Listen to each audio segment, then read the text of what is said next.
Hello, everyone. Welcome back to the channel. Veterans, KV employees, everybody watching. I am so excited that we're here doing another video.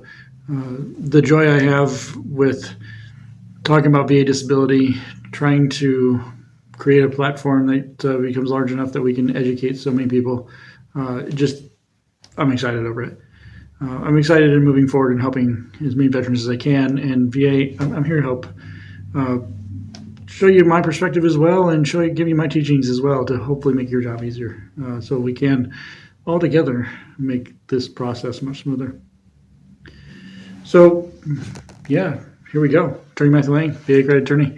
Let's talk about another topic here. We had some heavy topics there in the last couple of videos. That was really one big topic. Now that was just one piece of the whole thing, and we'll come back to all that later on. But let's take a breather from the exams. Let's talk about your rating decision, veterans.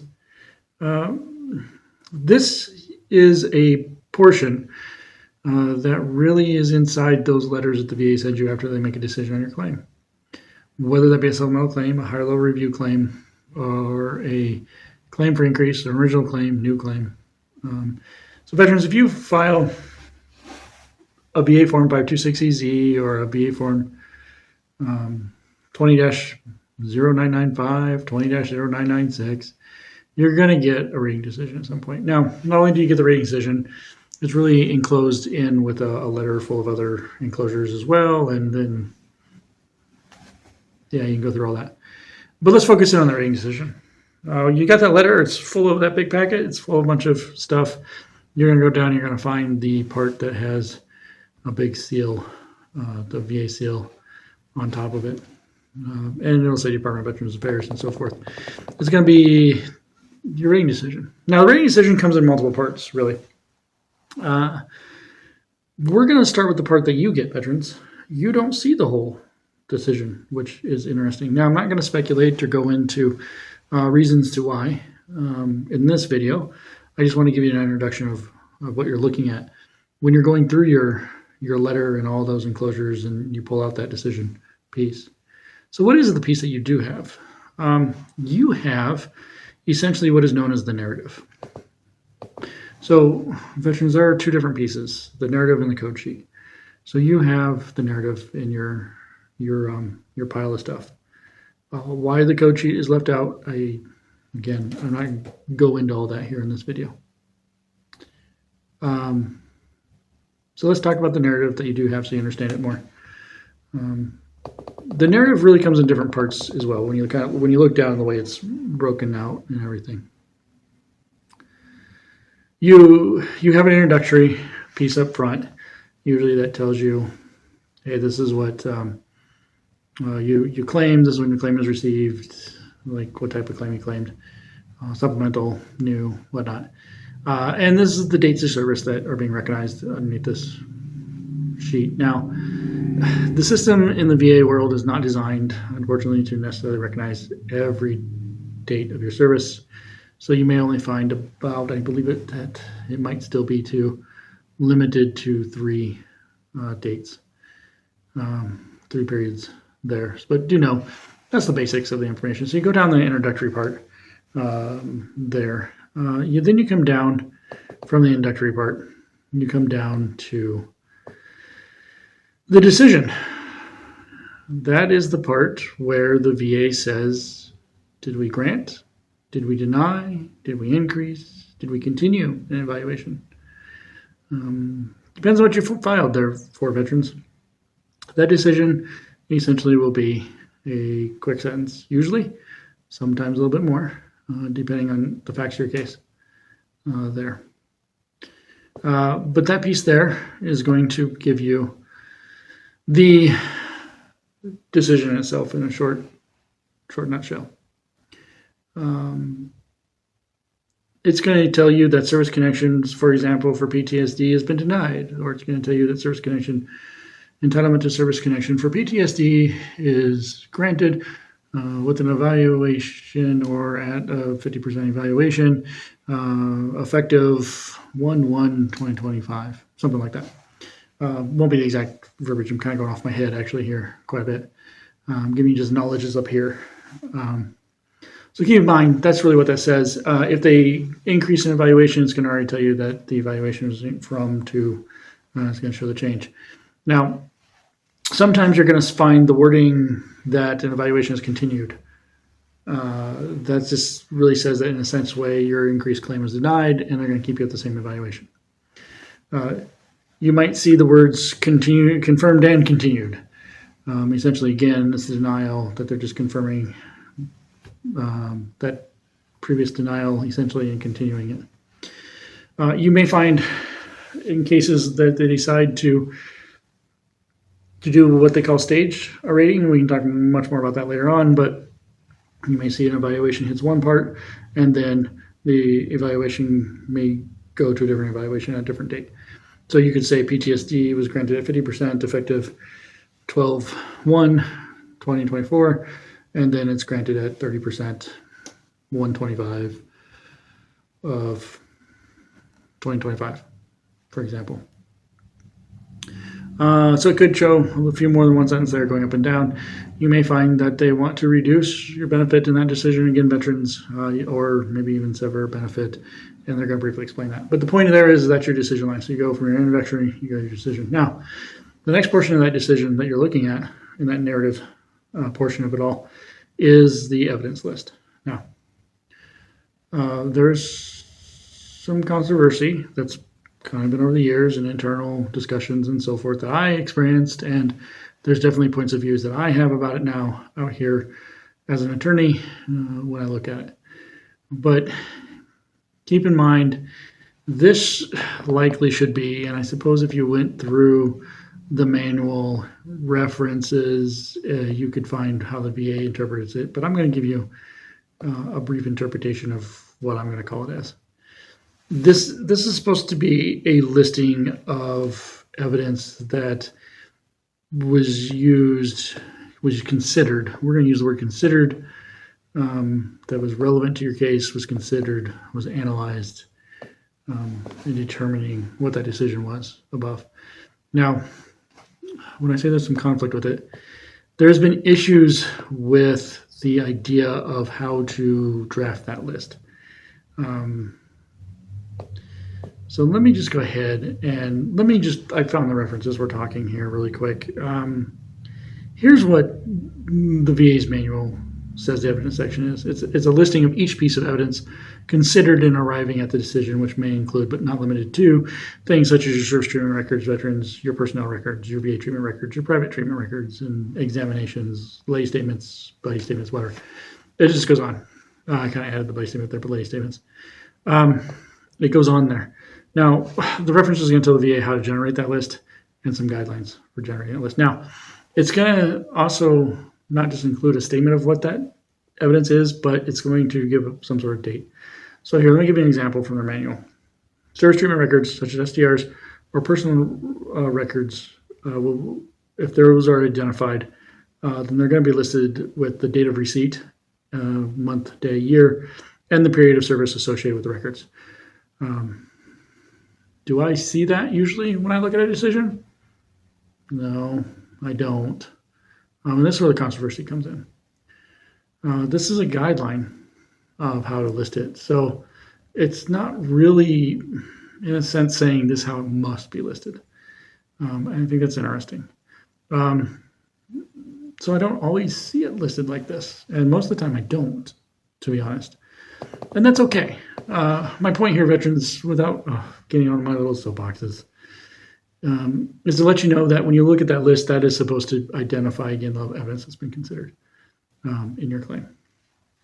Now, once we get past that listing of evidence and the dates and stuff of all that evidence, you get into a reasons for decision piece. And I'm going to say there's some controversy I have with the manual on this one, so I'm going to get off of that manual and not jump on those soapboxes.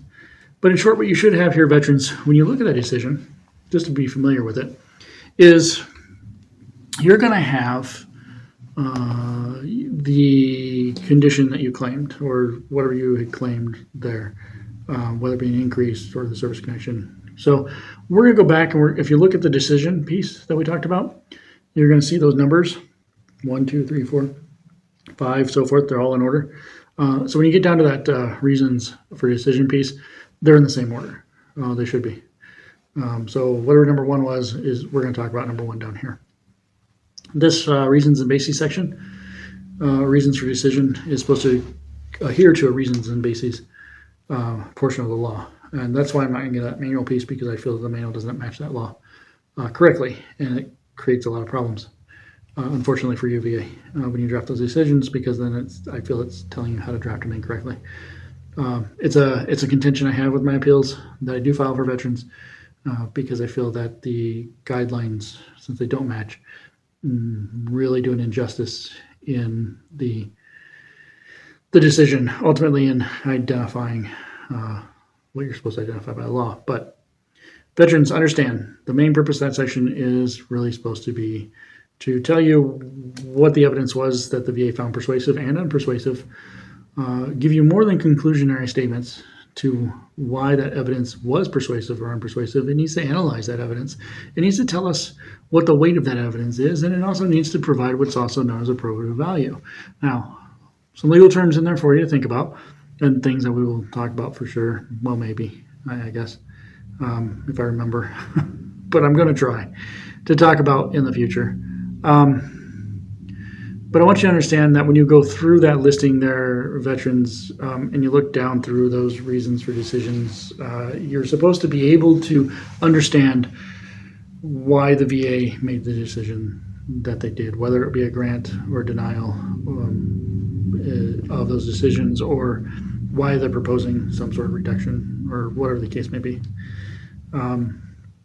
You're going to find, most of the time, from my experience, you're going to find conclusionary statements based upon what a system has generated that the VA uses, which is sad. Those are supposed to assist the VA in making that decision, but I do find that they rely heavily on that writing their decision for them. Again, I think it's some of the training issues that the VA has had and has struggled from. I'm not here to talk about all that and how that manual is written right now, but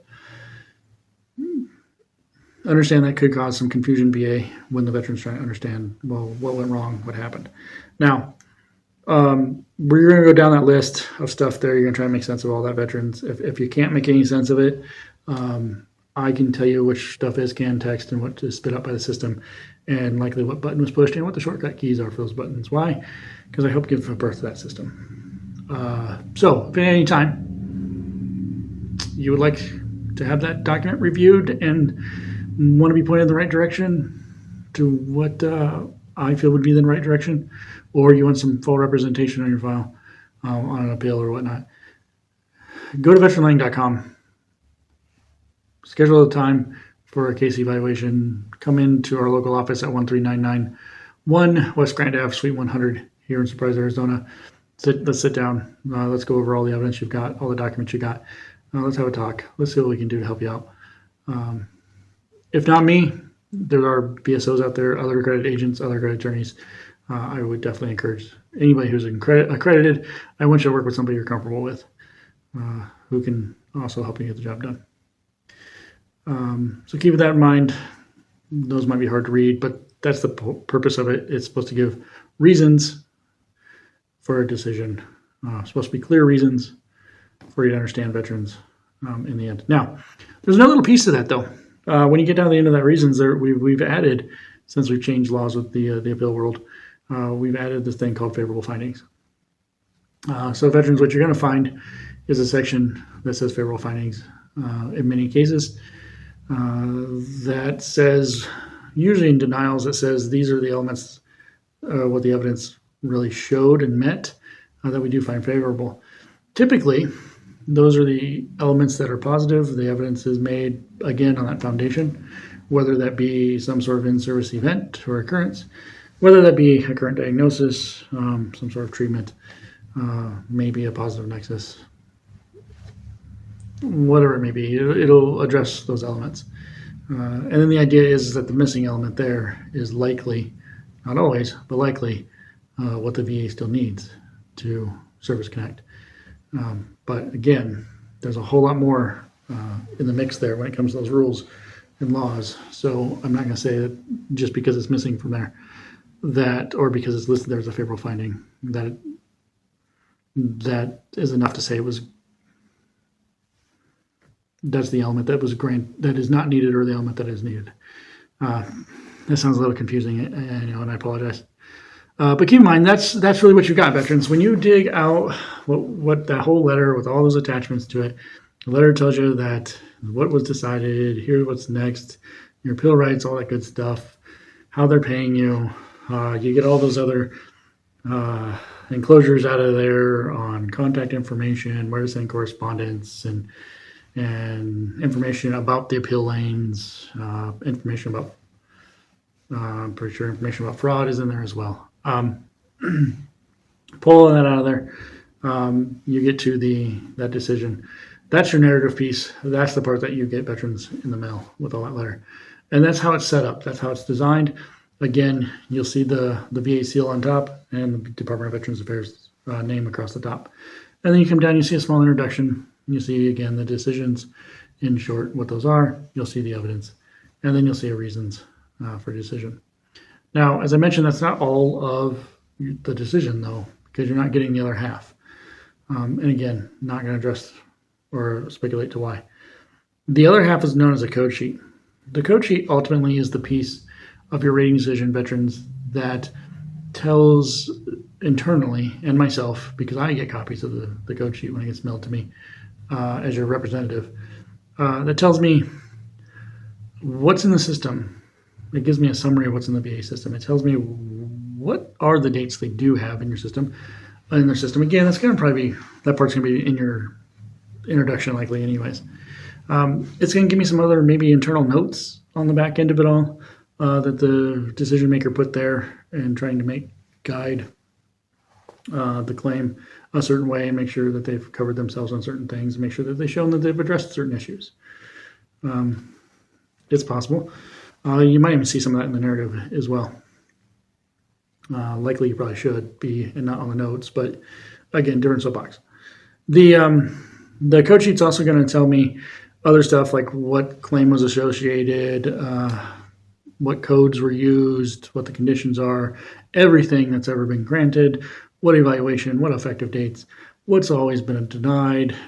Many times now we will see the original denial date on those. I think that's pretty standard now. There was a time we didn't see all those because it wasn't originally included before, back in the day, on the decisions on those code sheets, but it's mostly there now. So it's just a bunch of other information, and we're also going to see who made the decision. We're going to see a signature block that gives us identifying information of who that individual is that we can ultimately search for in the VA systems. Probably wouldn't make any sense and look like, well, probably wouldn't look like much of anything to anybody who's not familiar. You definitely see it with some sort of signature code, but anyhow, signature blocks are on there as well. So that's kind of what that code sheet is that you're not getting. I don't know if you are missing out on anything or not, really, but I know I find the narratives helpful. I find the code sheets helpful. A lot of times I will refer to both of them. Typically, the code sheet in my practice is one of the first things looked at because it really kind of gives me that history of what's going on and gives me an idea. And then I can go back and find those other narratives on your decisions, on your rating decisions, and kind of get a feel for what buttons got clicked, what errors were made, what errors weren't made, who took a shortcut, who didn't know what they were doing, perhaps. I've had a couple of those. You can kind of tell when somebody's new, and then you look them up and you do figure that out. So veterans do know. Representatives can glean quite a bit from just that piece that even you get. But that's not the point of the video. Just know that's what a rating decision is, in short. That's the introductory piece for you. I know there's some more information out there to look at. I know some other accredited attorneys have done this talk as well. And so I would encourage you to go and look at their videos as well. Because I want you to learn here. This isn't about competition or anything. We're all here with the same mission and same goals. So that, in short, there you go. That is a rating decision and what it looks like based upon Word. You can find that again in that letter the VA sent you. I thank you again, everybody, for joining me here on another video. Remember, we're going to be out in the community a little bit more, watch for events that we schedule. I will try to post those, maybe even on shorts here on the channel when we've got something scheduled, or I'll even try to advertise them somehow on other platforms, maybe even the website veteranlink.com, so that you know where to kind of find us at, what state we're going to be in, and what we decide to do, and where we decide to go in order to get more involved in all the communities here and be involved with the veterans more personally. So thank you again. Have a wonderful day, and I will see you next Tuesday.